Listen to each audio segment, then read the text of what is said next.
Hi everybody, Mr. D here. Welcome back to Dear Mr. DeRosa.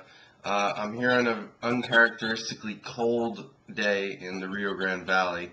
For those of you that don't know, the temperature here is usually quite nice. Uh, but it's fitting because today's question is kind of a general question, and it's something that I think every teacher is asking themselves, which is how do I end this semester on a high note? How do I go out into winter break on a positive note, especially if things have not gone too well? And it is a very important thing to do that because you don't want to really wait until January to fix problems that were created in this semester. And there's a lot of very simple ways to do that. Number one would be to plan some sort of celebration, some sort of holiday party in your class. And it doesn't have to be anything big or particularly really like a party, but some kind of a celebration where the kids get to be a little informal. You have a little fun, you have a little food, you talk informally. Those last couple days right before the break, usually attendance is low. Some students start their vacation a little early.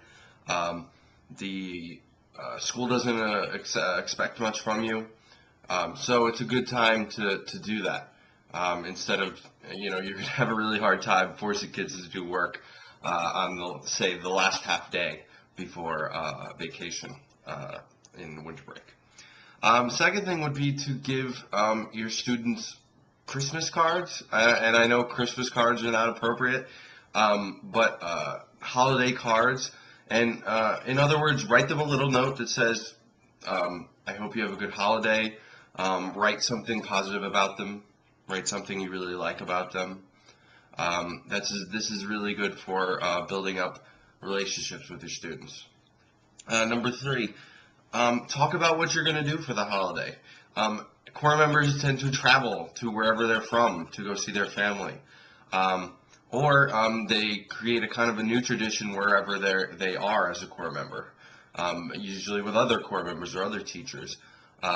The kids like to know these sorts of things and talk with them about their plans. You might find out that a student needs a place to go, and they can come with your friends and your family, and you can make their holidays a positive experience for them. Give back somehow. Get into the spirit of things. There's things like Kiva, which is a website that finances microloans, small loans to people all over the world to help them start businesses and secure a good life for their families. It only costs $25 to get involved and to loan it to someone, and that $25 goes a long way in those other countries.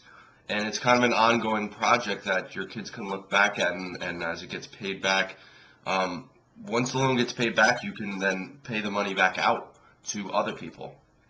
So it can kind of become like a perpetual loan just for $25 to start, which I think is pretty good. But you could also do a local project where, donating food to a food shelter, volunteering at a food shelter, and make that sort of a class project to really get kids in the spirit of things and maybe show another side of yourself that you don't get to show.